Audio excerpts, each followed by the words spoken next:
once wayesebenzisa i-email yakho ke ungena kuleli page, there is a welcome page, thank you and a welcome page ezokuchazela ngeprogram.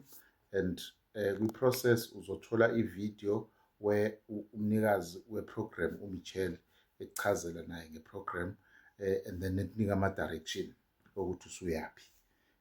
Uzobona futhi nabanye abantu abakuyona iprogram nama-gains abo asebewatholile uma ufunda nje go through lelo page lelo. And then you can also click second page manje.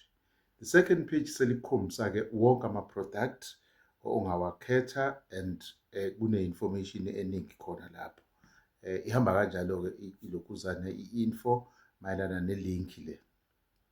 The third page yona-ke enama-product ezokukhombisa ukuthi mangaki phakathi abiza malini, wena unga-afforda malini, and then usungaya-ke mhlampe mu interested ku-fourth page uwathatha. But kubalulekile ukuthi ungene uyivisithe leya nto ukuze uyi-check-e because inayo i-follow up eyenzayo kuwena automatically. Izoyenza i-follow up kuwena ikunika manje more information ngepage ezoba in a form of ama-email. So iya kuma-comment section mufuna ukuzwa ngesitolo sesibili. Isitolo sesibili sibizwa sikwi-Beacon Store.